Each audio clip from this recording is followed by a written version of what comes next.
Here's what I'm thinking, all right? And this is very much box fresh, so it might fall apart faster than a cheap suit in the next 6 or 7 minutes. But who's going to be pleased today, and what are they going to be pleased about? So I imagine that some MPs are going to be pleased that they won't have to defend this on the doorstep, but they are going to have to defend this on the doorstep because everybody is going to be saying, what the hell were they thinking? And you went along with it. With a few exceptions like Michael Gove and Grant Shapps, goodness me, then the claim that this somehow shoots the fox of the policy is ridiculous. They're going to have to defend it. They're going to have to explain how the hell they remain in lockstep with a government that was preparing to give thousands and thousands of pounds to the highest earners in society while doing precious little for everybody else. So I don't think... Let's just work it through, shall we, one by one. I don't think anybody's going to welcome this except Tories supporting high earners. No, they're not going. Oh, who didn't think they deserved it. So, I mean, I suppose non-Tory supporting high earners who didn't think they deserved it are going to sort of welcome it, but people like me think that the government is absolutely appalling. So it's hardly going to nudge my needle in direction of warmth. I think it's outrageous that it was announced in the first place and ridiculous that they've U-turned. You welcome the U-turn as you wait to see where the money goes. You welcome the U-turn, but you don't, I think, feel any warmer today towards this government than you did yesterday. In fact, they've made it worse because the cabinet will now be furious. Furious about two things. Furious about three things. Furious about the U-turn, furious about the original policy, and furious about the fact that they were only given 2 minutes warning that it was about to be abandoned. The parliamentary party will be furious about three things. Furious about the policy, furious about the U-turn, furious about the fact that they only got a 2-minute warning in the middle of conference. Remember, this is supposed to be the lap of honour. This is supposed to be the best week of Liz Truss's life. This is supposed to be the high-five moment of her entire career. And they are abandoning in real time and glorious technicolor a policy that was still being defended this morning on the front pages of the Tory press. I'll say that again because occasionally you have to pinch yourself. This policy was still being defended this morning on the front pages of the Tory press. And of course, yesterday morning when she appeared on the BBC, well, you can remember what was happening. Are you absolutely committed to abolishing the 45 pence tax rate for the wealthiest people in the country? Yes. That was 24 hours ago, almost to the minute, speaking to Laura Kunsberg on BBC One. So, credibility already shot to pieces sinks still further. Support already non-existent slips still further.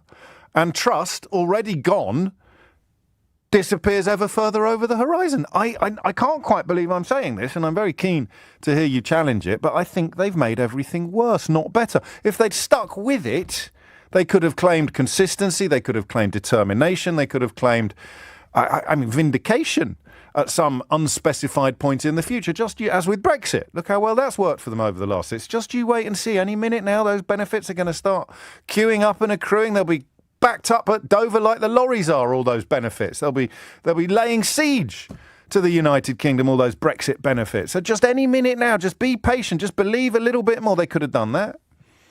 I just don't see who this works for. It's not going to make anybody who was furious last week go, oh, my mistake, they're all right, this lot. Oh, or is it? I mean, I don't know. I just don't see it myself.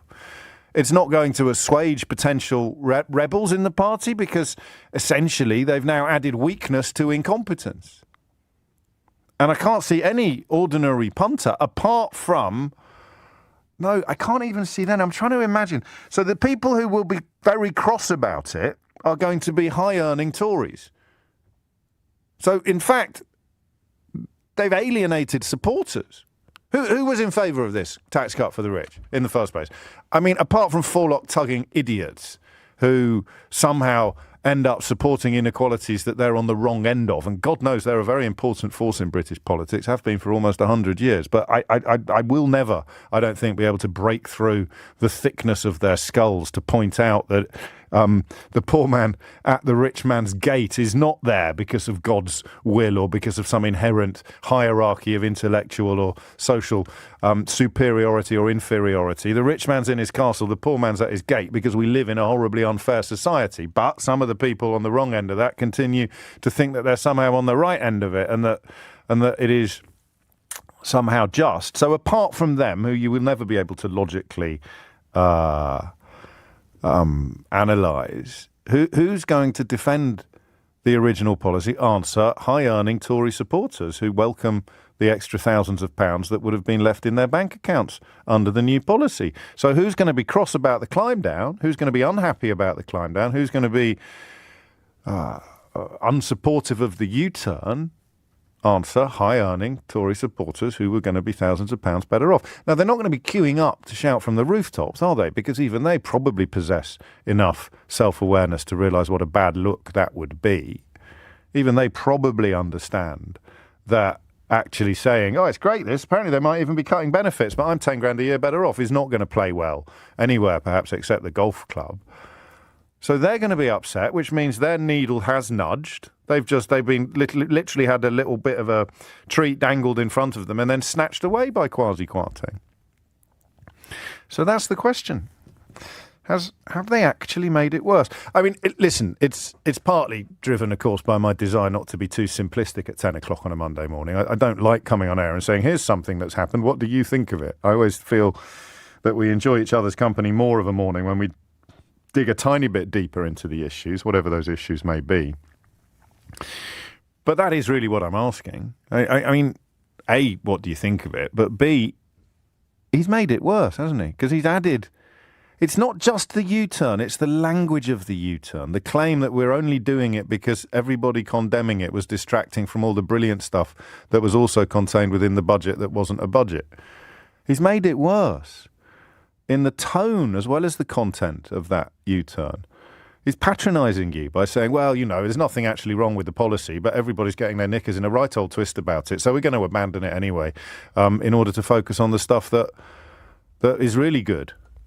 It doesn't wash that. Why did you bring it in the first place if it's so easily jettisoned? Why did you risk such epic political criticism if it was something that you were only temporarily or loosely committed to? You staked the house on this, Kwasi Kwarteng, and you lost. What you've done essentially is try to pull your chips back from the middle of the table before the roulette wheel has stopped spinning. And you're not allowed to do that. There's not a casino in the world that allows you to do that. I'm not a habitué of casinos, but I've watched a lot of James Bond films, so I consider myself to be something of an expert. He's pushed all the chips into the middle of the table. The wheel started spinning. Everybody else in the casino, whose chips he's actually borrowed, is screaming at him that he's made a terrible mistake. So he's trying to pull his chips back before the wheel has stopped spinning.